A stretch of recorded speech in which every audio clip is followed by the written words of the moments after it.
Muy buena noche.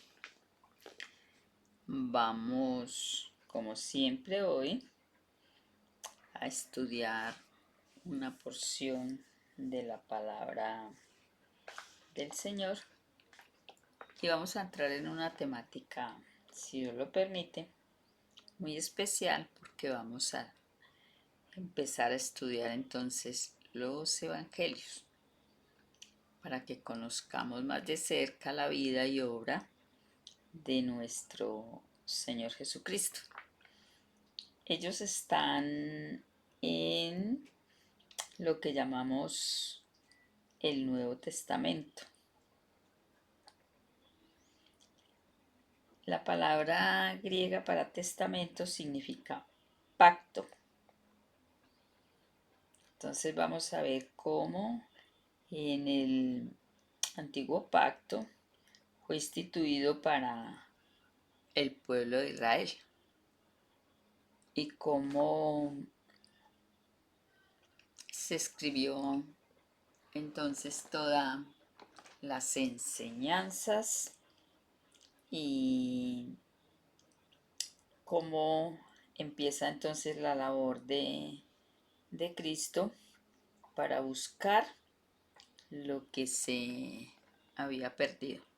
Recuerde que con la entrada del pecado de Adán y Eva, entonces se pierde esa comunión, esa relación que había con Dios directamente y nos deja a nosotros con incapacidad para salvarnos a nosotros mismos. Por eso es que se necesita entonces un Salvador y es así como llega Jesucristo y muere en la cruz por cada uno de nosotros y entonces en Él somos salvos. Recuerde que con nuestras propias fuerzas es imposible. Vamos a estudiar de manera muy especial los 4 evangelios porque cada uno de ellos mostró a Jesucristo de diferente forma. Mateo lo demostró como rey. Marcos lo escribió a los romanos mostrándolo ya en su labor. Ahí dice el Señor Jesucristo que Él no vino a ser servido, sino a servir y a dar su vida por muchos de nosotros. Todo aquel que le crea y le busque en fe, entonces dice que viene como siervo, o sea, para una vida de servicio.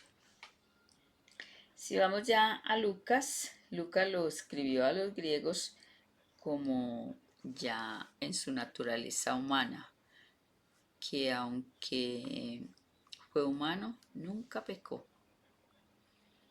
Entonces así lo enfoca ya Lucas. Juan ya lo muestra al mundo como el Hijo de Dios, el Salvador.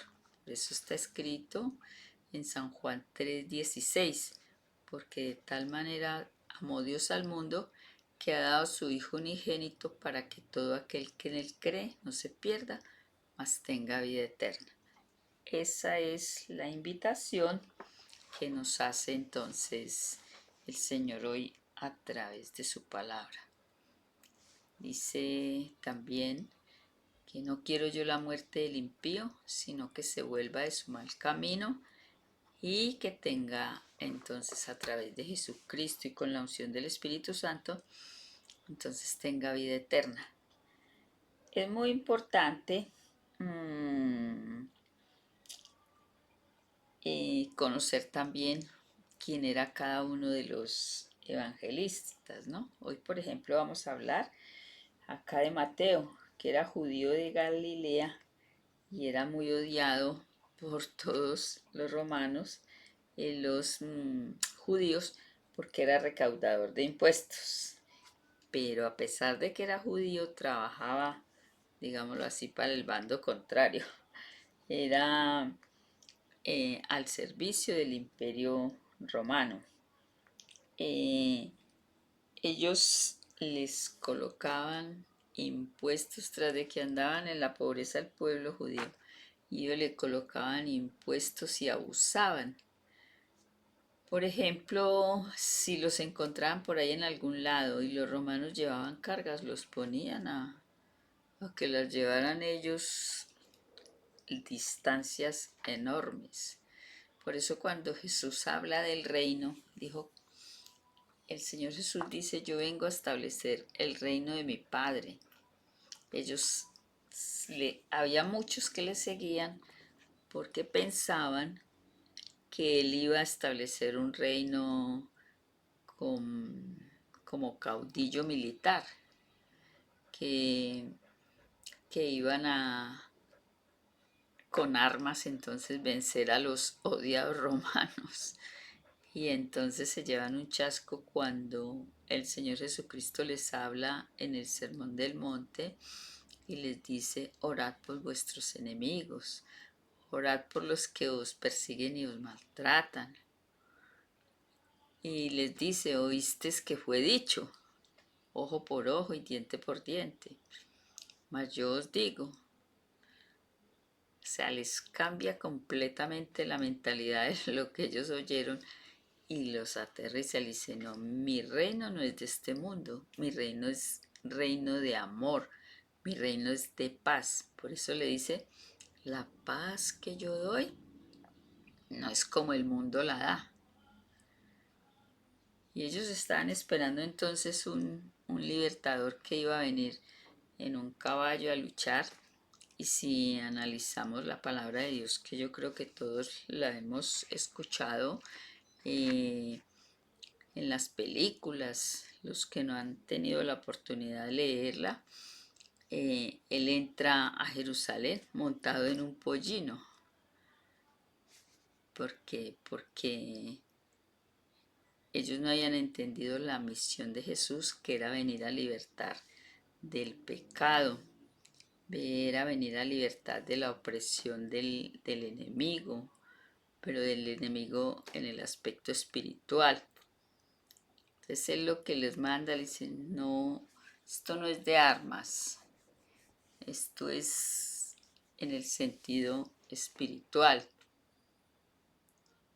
Por eso él les dice, me ha mandado mi Padre y voy a iniciar la misión para abrir las puertas de las cárceles, de la gente que tenía atrapada el enemigo, de los que eran poseídos por los demonios, de los que ya por su pecado entonces creían que para ellos ya no había una solución, un remedio.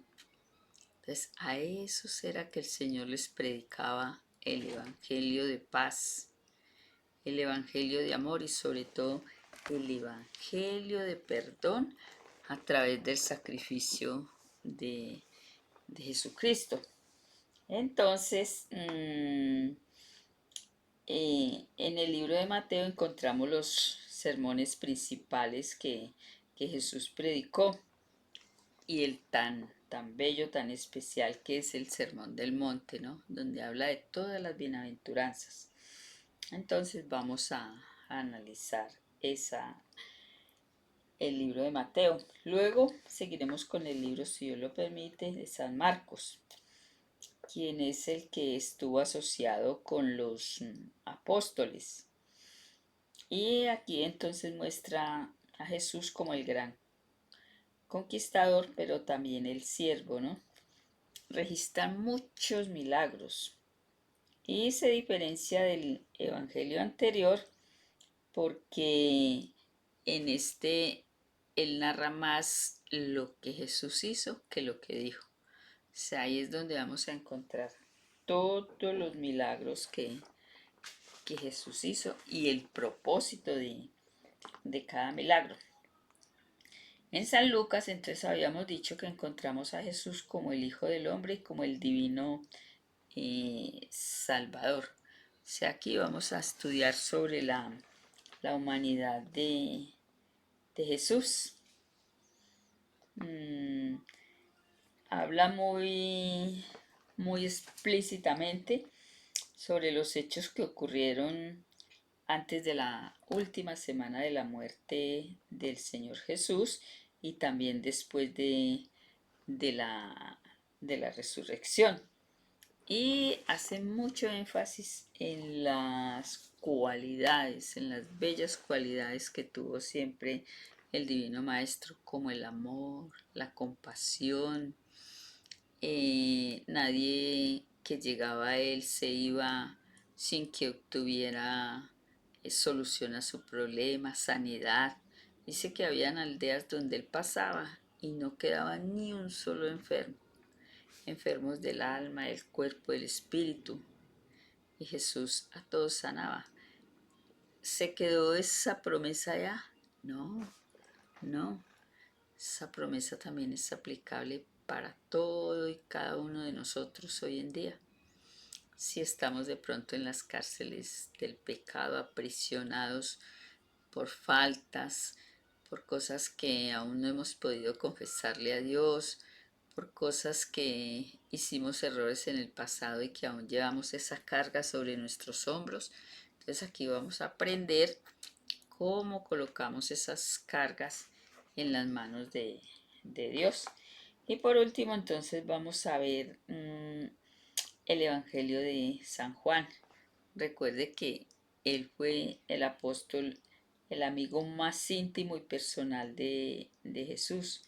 Por eso hace mucho énfasis en Cristo como el Hijo de Dios y cómo pertenece entonces a la Trinidad con el Padre y con el Espíritu Santo. Y aquí sí dedica entonces muchos de los sucesos en la vida del Señor Jesús y, y de sus palabras en las últimas semanas antes de que fuera crucificado. Habla también muy bien sobre la provisión del poder que Dios a través de su Hijo dio a nosotros como cristianos y como representantes de Jesucristo en el mundo. Entonces vamos con la ayuda de Dios, a tener un estudio así bien, bien detallado, bien concienzudo sobre la misión de Jesús en la tierra. Pero no vamos a desligarnos que esta misma misión que el Señor hizo en la tierra aún la hace estando ante la presencia del Padre, intercediendo por nosotros. Y que el éxito de Jesús fue la resurrección. Venció el enemigo para que su victoria entonces fuese también una victoria para cada uno de nosotros. Así que no se quede con Jesús en la tumba. Búsquele porque Él es el Dios vivo. Él ganó la victoria contra la muerte y a través de su sangre entonces nos hizo aceptos para estar delante de la presencia del Padre. Dice, ninguno viene al Padre sino por mí. Así que busquemos ese Jesús victorioso, busquemos ese Jesús que en fe nos llama, ese Dios que nos muestra su amor y a través de su Hijo entonces viene el perdón de nuestras culpas. Eso sí, busquémosle en fe, creámosle y tengamos la certeza de que Dios es nuestro proveedor y de que en la sangre preciosa de Jesucristo entonces viene la victoria tanto física como espiritual. Viene el perdón y viene la respuesta entonces a cada una de las oraciones que nosotros hacemos en fe, reconociéndole como el Dios para el cual no hay imposibles, pero aceptando también su voluntad y sabiendo que Él nos da es lo que nos conviene. Entonces, el Señor bendiga su palabra y que seamos entonces esas personas que estamos siendo guiados por Jesucristo a través de su Santo Espíritu. Dios bendiga su palabra.